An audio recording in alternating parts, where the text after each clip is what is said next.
ಇನ್ನು KGF ಚಾಚಾ ಹರೀಶ್ ರಾಯ್ ಅವ್ರ ಬಗ್ಗೆ ನಮ್ಗೆಲ್ರಿಗೂ ಗೊತ್ತು.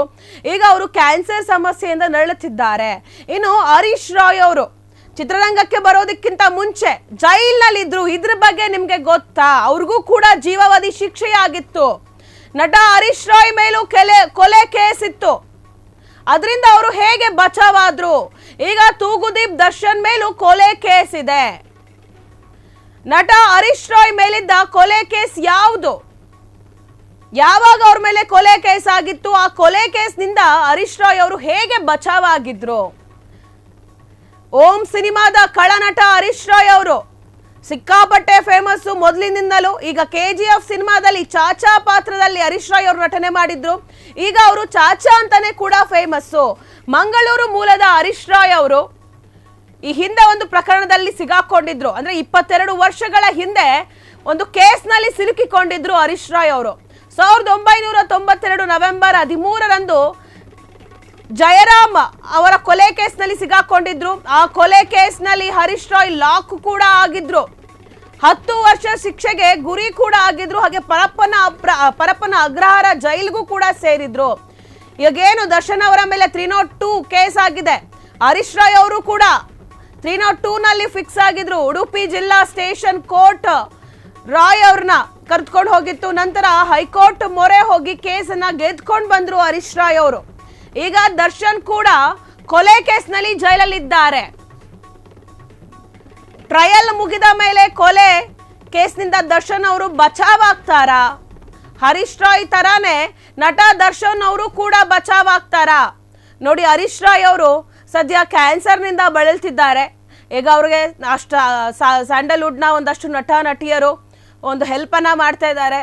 ಆ್ಯಂಡ್ ಈಗ ಎಲ್ಲ ಕಡೆ ಒಂದು ಇಂಟರ್ವ್ಯೂಗಳನ್ನು ಕೂಡ ಕೊಡ್ತಾ ಇದ್ದಾರೆ. ಈ ವೇಳೆ ಹರೀಶ್ ರಾಯ್ ಅವರು ಅವರ ಒಂದು ಹಿಂದಿನ ಒಂದು ಸತ್ಯವನ್ನು ಬಿಚ್ಚಿಟ್ಟಿದ್ದಾರೆ.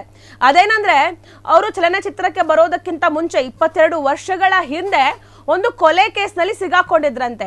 ಆ ಕೊಲೆ ಯಾವ ಥರ ಅಂತಂದರೆ, ಈಗ ಇವರು ಆ ಸ್ಥಳದಲ್ಲಿ ಕೊಲೆ ನಡೆದಿರುವಂಥ ಸ್ಥಳದಲ್ಲಿ ಇರಲಿಲ್ಲ. ಆದರೆ ಇವರನ್ನು ಉದ್ದೇಶಪೂರ್ವಕವಾಗಿ ಆ ಕೊಲೆ ಕೇಸಿನಲ್ಲಿ ಸಿಲುಕಿಕೊಂಡಿದ್ರು.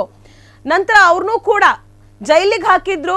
ಹೇಗೆ ದರ್ಶನ್ ಅವ್ರಿಗೆ ಜೀವಾವಧಿ ಶಿಕ್ಷೆ ಆಗಬಹುದು ಅಂತಿದೆ, ಆ ರೀತಿಯಾಗಿ ಹರೀಶ್ ರಾಯ್ ಅವ್ರಿಗೂ ಕೂಡ 10 ವರ್ಷ ಏನು ಜೀವಾವಧಿ ಶಿಕ್ಷೆಯಾಗಿತ್ತು.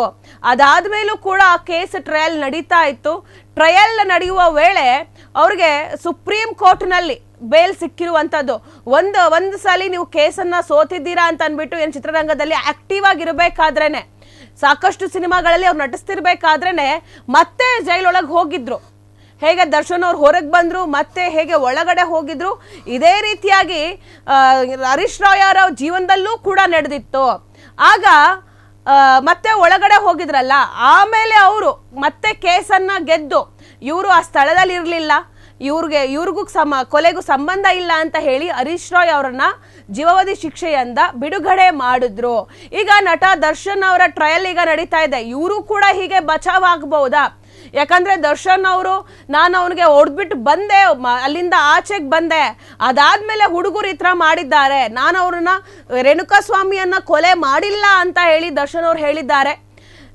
ಹೀಗಾಗಿ ಅಲ್ಲಿ ಸ್ಥಳದಲ್ಲಿ ದರ್ಶನ್ ಅವ್ರು ಇರಲಿಲ್ಲ ಅಂತಂದ್ರೆ ದರ್ಶನ್ ಅವರು ಬಚಾವಾಗಬಹುದಾ ಅಂತ ಹೇಳಿ, ಹರೀಶ್ ರಾಯ್ ತರನೇ ಬಚಾವಾಗಬಹುದಾ ದರ್ಶನ್ ಅವರು ಅನ್ನೋ ಒಂದು ಸುದ್ದಿ ಈಗ ಎಲ್ಲ ಕಡೆ ವೈರಲ್ ಆಗ್ತಿದೆ. ಇನ್ನು ಆಗಿನ ಸಮಯದಲ್ಲಿ ಹರೀಶ್ ರಾಯ್ ಅವರು ಬಚಾವಾದ್ರು ಅಂತಂದ್ರೆ, ಇನ್ನು ದರ್ಶನ್ ಅವರು ಇವಾಗ ಇನ್ನೂ ಕಾನೂನು ಅಪ್ಡೇಟ್ ಆಗಿದೆ. ಸೊ ಯಾರು ತಪ್ಪಿತಸ್ಥರಿಲ್ಲ ಅವರಿಗೆ ಶಿಕ್ಷೆ ಕೊಡುವಂತ ಒಂದು ಮನಸ್ಸನ್ನ ಕಾನೂನು ಕೂಡ ಮಾಡೋದಿಲ್ಲ.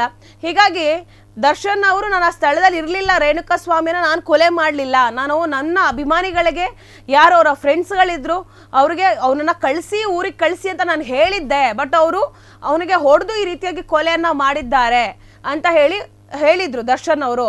ಸೊ ಇದು ದರ್ಶನ್ ಅವರ ಕೇಸ್ನಲ್ಲಿ ಆಗಿರುವಂಥದ್ದು. ಹೀಗಾಗಿ ಹರೀಶ್ ರಾಯ್ ಅವರು ಹೇಗೆ ಬಿಡುಗಡೆ ಆದ್ರು, ಹಾಗೆ ದರ್ಶನ್ ಅವರು ಬಿಡುಗಡೆ ಆಗ್ತಾರಾ? ಏನ್ 302 ಕೇಸ್ ಇತ್ತು, ಈಗ ದರ್ಶನ್ ಅವ್ರ ಮೇಲೆ ಏನ್ ಕೇಸ್ ಇದೆ ಅದೇ ಹರೀಶ್ ರಾಯ್ ಅವರ ಮೇಲೂ ಕೂಡ ಇತ್ತು. ಹರೀಶ್ ರಾಯ್ ಅವರು ಬಚಾವಾಗಿರೋದ್ರ ಬಗ್ಗೆ ಒಂದು ರೋಚಕ ಸುದ್ದಿಯನ್ನ ಹೇಳ್ಕೊಂಡಿದ್ದಾರೆ. ಹಾಗೆ ದರ್ಶನ್ ಅವರು ಜೈಲಲ್ಲಿರೋದ್ರ ಬಗ್ಗೆ ಕೂಡ ಒಂದು ಸಂತಾಪವನ್ನ ವ್ಯಕ್ತಪಡಿಸಿದ್ದಾರೆ. ಅವ್ರಿಗೆ ಈಗ ಆಗ್ಬಾರ್ದಾಗಿತ್ತು ಅಂತ ಹೇಳಿ ಅವರು ಕೂಡ ಒಂದು ಅಳಲನ್ನ ತೋಡ್ಕೊಂಡಿದ್ದಾರೆ. ಕ್ಷಣ ಕ್ಷಣದ ಸುದ್ದಿಗಳಿಗಾಗಿ ಫ್ರೀಡಂ ಟಿವಿ ಸಬ್ಸ್ಕ್ರೈಬ್ ಮಾಡಿ, ಲೈಕ್ ಮಾಡಿ ಹಾಗೂ ಫಾಲೋ ಮಾಡಿ. ಹೊಸ ಸುದ್ದಿಗಳ ನೋಟಿಫಿಕೇಶನ್ಗಾಗಿ ಬೆಲ್ ಐಕಾನ್ ಮೇಲೆ ಕ್ಲಿಕ್ ಮಾಡಿ.